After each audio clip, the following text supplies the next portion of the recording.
很多人觉得大呼噜只是小毛病，但你知道吗？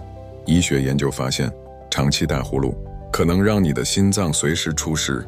今天我们就来解开大呼噜背后隐藏的巨大风险。第一，大呼噜会导致血氧下降，夜间缺氧让心脏长期处于高压状态。第二，它会增加高血压、心律失常，甚至心肌梗塞的风险。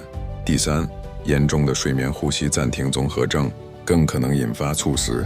如果你觉得这期内容对你有帮助，请帮忙点个赞，并在评论区留下你的想法。别忘了订阅本频道，下期我会讲如何有效预防大呼噜，保护你的心脏健康。